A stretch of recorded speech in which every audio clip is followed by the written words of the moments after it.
ஒவ்வொரு கணவன்மாரும் நீங்க விளங்கணும், திருமணம் முடிச்சாக்களும் விளங்கணும், திருமணம் முடிக்க போறாக்களும் விளங்கணும்.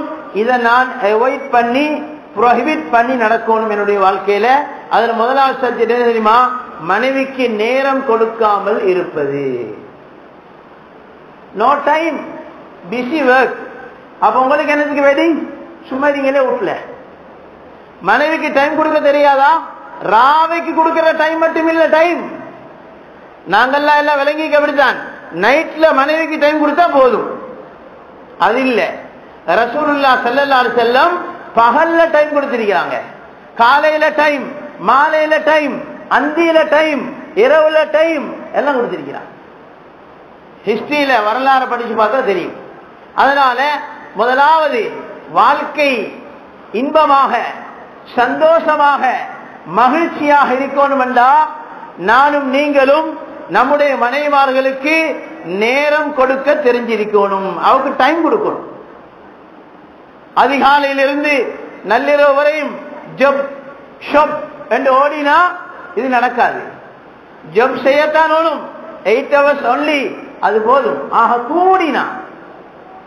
கூடினா போதும். அதுக்கு மேல ஜப் தேவையில்லை, அதுக்கு மேல ஷப் தேவையில்லை, ஒன்றும் தேவையில்லை. ஆக கூடினா 8 hours போதும், தாராளமா போதும். அதை விட குறைய காலங்கள்ல மக்கள் நிறைய சம்பாதிக்கிறான். மாஷா அல்லாஹ் 2 hours 3 hours 4 hours மக்களுக்கு எல்லாம் நிறைய கொடுக்கிறான். முறையாக ஈமானோட இபாதத்தோட தக்வாவோட அல்லாஹ் பயந்து பிசினஸ்ல இறங்கினா, ஃபீல்டில் இறங்கினா, மைதானத்தில் இறங்கினா 2-3 hours இல்ல, அதை விட குறைய நேரத்தில் அல்லாஹ் பரக்கத்தை கொடுப்பான். இதை பத்தி எங்களுக்கு தெரியாததுனால 8 hours இல்ல 16 hours நாங்க கொடுக்கிறோம். அதுக்கு பேர் என்ன? ஓவர் டைம், ஓடி. ஓடி கொடுத்தும் வேலை இல்ல, யூடி கொடுத்தும் வேலை இல்ல, வீட்டி கொடுத்தும் வேலை இல்ல. வீட்டுக்குள்ள நரக வாழ்க்கையா போகுது, நரக வாழ்க்கை, ஹெல் லைஃப் தேவையில்லை. அதுக்கா நிக்கா முடிச்சேன். நபியும் சொன்னாங்க, நிக்கா முடிச்சா நிம்மதி கிடைக்கணும், சந்தோஷம் கிடைக்கணும். நான் என்னுடைய மனைவிக்கு டைம் கொடுக்காட்டி சந்தோஷம் கிடைக்காது, வாழ்க்கையில நிம்மதி கிடைக்காது. அதை நாங்க ஒருத்தர் யோசனை பண்ணோம். ரெண்டாவது, பிரச்சனை வரக்கூடிய நேரத்தில் முகத்துல பாஞ்சு தலாக் சொல்லிடுவேன் அப்படின்னு பயமுறுத்துரு. இவனுக்கு தலாக் கொடுக்க சீவன் இல்ல இடுப்புல, அது வேற சப்ஜெக்ட். ஆனா சும்மா மனைவியை போட்டு பயமுறுத்துறது, எடுத்ததுக்கெல்லாம் தலாக் தலாக் தலாக். விளையாட்டா வம்பா தலாக்கண்டா? நபி அவங்க சொன்னாங்க, தலாக்கு சில விஷயம் இருக்குது, அது ஜோக்கா சொன்னாலும் அது உண்மையாக மாறிடும். அதுல ஒன்றுதான் தலாக். மனைவியை பார்த்து ஜோக்கா சொல்றான், சும்மா கேலி தமாசா சொல்றான், உங்களை நான் தலாக் கொடுக்கிறேன், அல்லாஹ் பாதுகாக்கணும். ஷரியத்துல அது உண்மையான தலாக்காக மாறிவிடும். சின்ன சின்ன சில்லற பிரச்சனைக்காக, சின்ன சின்ன கோபத்துக்காக, சின்ன சின்ன மன வெறுப்புக்காக வேண்டி மனைவியை பிடிச்சு கொண்டு தலாக் மிரட்டல், தலாக் அச்சுறுத்தல். உன்னை தலாக் கொடுத்துடுவேன், உன்னை விட்டு போடுவேன், உன்னை அனுப்பிடுவேன். அனுப்பியலாது நாம தான் போகணும். ஏன்னா அவளோட வீட்டுல நான் குந்திட்டிக்கிறோம், அதனால அவள் போவாளாம். நம்மள தான் சொல்லுவாள் பிளீஸ் கெட் அவுட்னு சொல்லி. நாம தான் நம்மள அதிகமா நாட்கள் தான் அவள்கிட்ட வீட்டுல குந்திட்டிக்கிறோம், அதனால அவள் போக மாட்டால், நாம தான் போகணும். அது வேற ஹெடிங், வேற தலைப்பு. கயிறு. அப்ப தலாக் மிரட்டல் இருக்குதே, இது சரி வராது. வாழ்க்கையில கசப்பை உண்டாக்கும், வாழ்க்கையில நிம்மதி இழக்க செய்யும், வாழ்க்கையில சந்தோஷம் இருக்காது. ஒரே மனைவியை பார்த்து எடுத்ததுக்கெல்லாம் தலாக் தலாக் தலாக்னு சொன்னான். இதுவும் ஆண்கள்ட்ட இருக்கிற கெட்ட சிவத்தண்டு கிதாபுல எழுதப்பட்டு. அப்ப பிரச்சனை வந்தா என்ன செய்யறது? மனைவியோட ஃபேமிலியோட பிரச்சனை வந்துட்டு குர்ஆன் என்ன சொல்லுது, ஹதீஸ் என்ன சொல்லுது? முதலாவது நசீஹத் செய்யுங்க, மனைவிக்கு உபதேசம் செய்யுங்க, நல்ல புத்திமதி சொல்லுங்க, இரக்கமா பேசுங்க, அன்பா பேசுங்க. ஸல்லல்லாஹு அலைஹி வஸல்லம் சொன்னாங்க, மனைவியோட நல்ல முறையில் உபதேசமாக நடந்து கொள்ளுங்க. இது ஒன்று. அதுக்கு திருந்தலையா, அதுக்கு சமைஞ்சு வரலையா, ரெண்டாவது மனைவிய வெறுத்து போடுங்க. எங்க வெறுக்கிறது? படுக்கையில வெறுக்கிறது. குர்ஆன் சொல்லுது, வஹ்ஜுருஹுன்ன ஃபில் மலாஜி, படுக்கையில அந்த மனைவியை தூரமாக்கி வைங்க. ஒரு நாளைக்கு 2 நாளைக்கு 3 நாளைக்கு பெட்ரூம்ல இருந்து வெளியில வைங்க, அல்லது நீங்க பெட்ரூமுக்கு வெளியில போங்க. கொஞ்சம் ஒரு வெறுப்பை காட்டுங்க. குர்ஆன் சொல்லுது, நீங்க கொஞ்சம் தூரமாக்கி வெறுத்து நடவுங்க. இப்ப சரி சமைஞ்சு வாராவான்னு பாருங்க. இப்பவும் அந்த ஜென்மம் சமையல் இல்லையா, அவ்வளோ கல்லு துண்டா கல்பு சமையல் இல்லையா, அப்படி ஒன்றே எடுத்து வச்சுக்க நாங்க வீட்டுக்குள்ள அப்படி என்றா குர்ஆன் சொல்லுது. மூணாவது கட்டம் அல்-தர்பா கைரு முபர்ரிஹின், காயத்தை ஏற்படுத்தாத அடி. ஒரு சொட்டு சும்மா லேசா தட்டலாம், மனைவிக்கு லேசா அடிக்கலாம், லேசாக தட்டலாம். அந்த அடியின் மூலமாக அந்த அந்த அந்த பனிஷ்மெண்ட் மூலமாக அவளுக்கு காயம் வரக்கூடாது, பழுது வரக்கூடாது. அப்படி இல்லாம லேசா தட்டலாம். குர்ஆன் அனுமதி கொடுக்குது, ஹதீஸ் அனுமதி கொடுக்குது. ஆனாலும் சையதுல் முர்சலீன் ஸல்லல்லாஹு அலைஹி வஸல்லம் சொன்னாங்க, லன் யத்ரிபல் கியார் அவ் கமா قال அலைஹி ஸலாத்து வஸலாம், நல்லவர்கள் ஒருபோதும் அடிக்கவே மாட்டார்கள் அப்படின்னு சொன்னாங்க. அடிக்கிறதுக்கு அனுமதி கொடுத்த இஸ்லாம், குர்ஆன் ஹதீஸ், நபி அவங்க சொன்னாங்க நல்லவர்கள் ஒருபோதும் அடிக்க மாட்டாங்க. அப்படின்னு என்ன? உபதேசத்தால சமைச்சு போடலாம், நசீகத்தால சமைச்சு போடலாம், அல்லது பெட்டை விட்டு கொஞ்சம் தூரமாக்கி வெறுத்து வைக்கிறதால சமைச்சு போடலாம். இதெல்லாம் அடியால சமைச்சு போடலாம். லேசா அடிக்கணும், கோப்பையால, பிளேட்டால, அகப்பையால, தும்பு தடியால, கையில ஹாண்டத்தால அடிச்சீங்க. இது மிருக வாழ்க்கை, மனித வாழ்க்கை அல்ல. நல்லா விளையுங்க. மனித தோற்றத்தில் உள்ள மிருகம் அவன். அவன் மனிதன் அல்ல. மனைவி அடிமை அல்ல, வேலைக்காரி அல்ல. அதனால கண்ணியமாக, கௌரவமாக, மதிப்போட, மரியாதையோட, ரெஸ்பெக்டா தான் பனிஷ்மெண்ட் கொடுக்கணும். நினைச்ச மாதிரி கையால ஹாலால அடிக்கிறதுக்கு அப்படியேலாம் மார்க்கத்தில் அனுமதி இல்லை. ஸல்லல்லாஹு அலைஹி வஸல்லம் சொன்னாங்க, மிருகத்துக்கு கூட கன்னத்தில் அறையாதீர்கள், கன்னத்தில் அடிக்காதீர்கள் சொன்னாங்க. இப்ப மாப்பிள்ளமார் கொஞ்சாதி கன்னத்தில் அடிச்சா இவன் மிருகத்தை விட மோசமா இல்லையா? நீங்களே டிசைட் பண்ணிக்கோங்க, நான் சொல்ல தேவை. எனவே இது வரக்கூடாது, தலாக் மிரட்டல் வரக்கூடாது.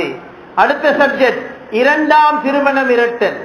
மனைவி ஏதாவது மிஸ்டேக் செஞ்சா, தவறு செஞ்சா, குற்றம் செஞ்சா, இவர் சொல்வாரு ஒன்ன விட்டு போட்டு இன்னொன்னு முடிப்பேன். Second marriage. ஒன்றை வச்சுக்கொண்டே படுறபாடு பெரும்பாடு. இவருக்கு எங்க செகண்ட் மேரேஜ் தூக்குறதுக்கு சீவனிக்கா? பொதுவா சொல்றோமா இல்லையா? என்ன செய்ய, வாழ்க்கையில பிரச்சனைப்பா, கட்டின பெறைய அடிச்சு கொண்டே போறோம். மௌத்தாங்காட்டி ஒண்ணு சேர்த்து போடுவோம். ஒன்று நான் முந்தி மௌத்தாகுவேன், இல்லாட்டி அவன் முந்தி மௌத்தாகுவாள். இப்படி பேச்சில பேசுறோம். இவர் மனைவிக்கு சின்ன சின்ன பிரச்சனை, சின்ன சின்ன இடையூறு, சின்ன சின்ன தகராறு வந்தா அவளை பிடிச்சு கொண்டு இன்னொன்னு எடுத்துருவேன், இன்னொன்னு முடிச்சிருவேன், செகண்ட கொண்டு வைப்பேன். கொண்டு வைக்கல, அவள்கிட்ட விடு. எப்படி கொண்டு வைக்கிறேன்? வைக்கலுமா? அதனால இந்த செகண்ட் மேரேஜ் மிரட்டல், இரண்டாம் திருமண அச்சுறுத்தலிக்குது. இப்படி ஒரு கணவன் தன்னுடைய வைஃபை பார்த்து அடிக்கடி சொன்னான், ரெண்டாவது முடிப்பேன், ரெண்டாவது எடுப்பேன், ரெண்டாவது கொண்டு வருவேன். இப்படி அடிக்கடி பேசினா இந்த குடும்ப வாழ்க்கையில நிம்மதி அளிக்கப்படும், நிம்மதி இழக்கப்படும். அதனால ஜாக்கிரதையாக நடக்கணும், ரொம்ப கவனமாக நடக்கணும். அடுத்தது, மனைவிய அவமரியாதை செய்தல், அன்ரெஸ்பெக்ட். அவளை இழிவுபடுத்தி, கேவலப்படுத்தி, கண்ணியம் இல்லாம மோசமான முறையில ஃபேமிலிக்கு முன்னால, ஒன்று தன்னுடைய ஃபேமிலிக்கு முன்னால இவர் எடுத்து வச்சு குடிக்கணும், படுறபாடு பெரும்பாடு, இவரோட வாழ்க்கை வாழையலாது அப்படி என்று எங்கட ஃபேமிலிக்கு முன்னால மனைவியை கேவலப்படுத்து. இன்னொன்று அவருடைய ஃபேமிலிக்கு முன்னால மாமாமார், மாமிமார், மச்சாமார் இவங்கெல்லாம் வச்சுக்கொண்டு ஏன் தான் உன்னோட ஃபேமிலியில் எடுத்துரும் சரியாப்பா, அவளை முன்னால வச்சுக்கொண்டு கேவலமாக, மரியாதை இல்லாம, கண்ணியம் இல்லாம மனைவிய இப்படி பேசுறது இருக்குது, ரெஸ்பெக்ட் பண்ணாம இருக்கிறது இருக்குது, அவமரியாதை செய்வது இருக்கிறது. இது வாழ்க்கையில கசப்ப உண்டாகும், வாழ்க்கையில நிம்மதி இழக்கப்படும், அமைதி அழிந்து போகும், குடும்ப வாழ்க்கையில இன்பம் இருக்காது, சந்தோஷம் இருக்காது. அடுத்த சப்ஜெக்ட், மனைவிக்கு கட்டுப்பாடு, தனக்கு சுதந்திரம். அது எப்படி? அல்லாஹ் தஆலா நமக்கு ரெண்டு கையை தான் படைச்சிருக்கிறான். ரெண்டு கையில நாங்க கெடோல் கட்டி மாதிரி செங்கல் கட்டி மாதிரி 4 போனை வச்சுக்கொள்றது. மனைவிக்கு ஒரு போனும் தொட விடுறது இல்ல. நீ அப்படி இரு, வீட்டுக்குள்ள இரு, கேமராக்குள்ள இரு, ரூமுக்குள்ள இரு. என்ன இதாவா இருக்கிற மனைவி? நாங்க மௌத்தானா தான் இதா இருக்கணும். இதா இல்ல. மனைவி சுதந்திரமான பொம்புல, ரெஸ்பெக்ட் பொம்புல, கண்ணியமான குடும்பத்தில் உள்ளவ, நம்மட வாழ்க்கைக்கு எல்லா தேவையும் பூர்த்தி பண்றான். இரவுல பகல்ல நம்மையும் பார்க்கிறான், நம்முடைய பிள்ளைகளையும் பார்க்கிறான், நம்முடைய வீட்டு வேலையும் செய்யறான், எல்லாத்தையும் செய்யறான். நாங்க சொல்ல இல்ல ஒரு ஃப்ரீடமாக மனைவிமார வாழ வைங்க அப்படின்னு சொல்லல. இஸ்லாம் சொல்லக்கூடிய பூர்த்தியான கண்ட்ரோல், பூர்த்தியான கட்டுப்பாட்டோட மனைவிக்கும் கொஞ்சம் லேசா சுதந்திரம் கொடுத்து வைங்க. நீங்க பெரிய தனத்துல 4 போன் பாவிக்கிறீங்களா, அவவையும் போன் பேச வைங்க. உம்மாவோட பேசுவா, பாப்பாவோட பேசுவா, நானா தம்பியோட பேசுவா, தாத்தா தங்கச்சியோட பேசுவா, மைனிமாரோட பேசுவா, மாமிமாரோட பேசுவா. ஏன் தடுக்கிறீங்க? ஏன் அடக்குமுறையில வாழ்றீங்க? ஏன் அவனை சுதந்திரம் இல்லாம ஒரு இறுக்கமாக, அடக்கமாக, ஒடுக்கமாக வைக்கணும் வீட்டுக்குள்ள? அதனால இஸ்லாம் சொல்லுது, பொம்பளை நீங்க ரெஸ்பெக்டா வைங்க, கண்ட்ரோலா வைங்க. எனவே எங்களுக்கு மட்டும் சுதந்திரம். கூட்டாளி மாட்ட பேசி செல்றாரு, இவரு பெருசா செல்றாரு, இவன் பெரிய மடையனா இல்லையா? யோசனை பண்ணுங்க. கூட்டாளி மாட்ட பேசி செல்றாரு, நான் என் வைஃப் எப்படி கண்ட்ரோல் பண்ணி வச்சு தெரியுமா? சுபஹா, என்ன கண்டா நடுங்குவா. அப்ப நீ போலீஸ்காரன், அவள் குற்றவாளி. அதானே அர்த்தம். உன்னை கண்ட ஏன் நடுங்கணும்?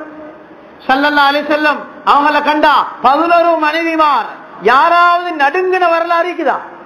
ஹிஸ்டரியில் இருக்குதா? சொல்லுவாங்க பாப்போம். இந்த 11 மனைவிமார் யாராவது அஞ்சி பயந்து ஒடுங்கி நடுங்கி அடிமை போல நபிக்கு முன்னால கைய கட்டி தலைய பணிச்சு, மேலானவர்களே அப்படி ஒரு அடிமைத்தனம் இல்லை.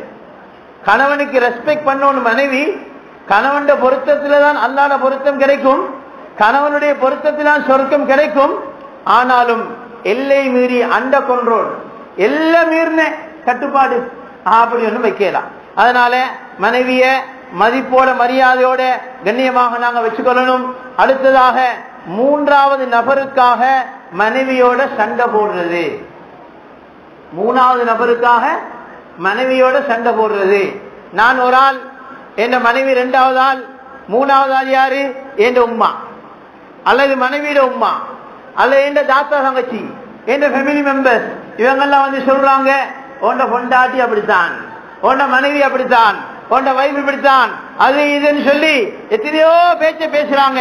நானும் மடையன் மாதிரி எல்லாத்தையும் கல்வில போட்டுக்கொண்டு மனைவியோட பேச்சு சீறி பாயிறது, மனைவிக்கு அடிக்கிறது, பேசுறது, ஏசுறது. இது மடத்தரமான லைஃப், ஃபூலிஷ் லைஃப். அதனால யாருதான், எவன்தான், எவள்தான் எங்களோட மனைவிமார பத்தி வந்து எங்ககிட்ட சொன்னா கொஞ்சம் ரிசர்ச் பண்ணுங்க, கொஞ்சம் ஆராய்ச்சி பண்ணுங்க. உண்மையா பொய்யா, நடந்திருக்கா, நடக்க சான்ஸ் இருக்குதா, இதெல்லாம் கொஞ்சம் பாருங்க. அதுக்கு பின்னால இஸ்லாம் சொல்லக்கூடிய முறையில அந்த மனைவியை திருத்துறதுக்கு முயற்சி செய்யும். எனவே இந்த விஷயங்கள் எல்லாம் எந்த ஆணுடைய வாழ்க்கையிலையும் கடைசி வரையும் வரக்கூடாது. மனைவிக்கு நேரம் கொடுக்காம இருக்கலாது, தலாக் மிரட்டல் செய்யக்கூடாது, 2ஆம் திருமண மிரட்டல் செய்யக்கூடாது, மனைவி அவமரியாதை செய்யக்கூடாது, மனைவிய தன்னை சுதந்திரமா வாழ வச்சு மனைவிய பூர்த்தியான கட்டுப்பாட்டுக்குள்ள கண்ட்ரோலுக்குள்ள கொண்டு வர இயலாது. இதே மாதிரி 3வது நபருக்காக மனைவியோட சண்டை போடக்கூடாது. அடுத்தது மனைவியுடைய உறவினர்களை ஒதுக்குறது. உன்ன வாப்பா தேவையில்ல, உன்ன உம்மா தேவையில்ல, உன்ன நானா தேவையில்ல, உன்ன தம்பி தேவையில்ல, ஒத்தருமே தேவையில்ல, நீ தனியாக என்னோட இருந்தா போதும். இதுவும் வாழ்க்கையில நல்லதல்ல, இன்பமான சந்தோஷமான ஃபேமிலி லைஃபை தரமாட்டாது. எனவே இப்படியான பயங்கரமான அபாயகரமான கேடுகட்ட பண்புகளை விட்டு அல்லாஹு தாலா என்னையும் உங்களையும் அகில உலக முஸ்லிமான ஆண்கள் அனைவர்களையும் பாதுகாப்பானாக. யா அல்லாஹ் எங்களை மன்னிப்பாயாக.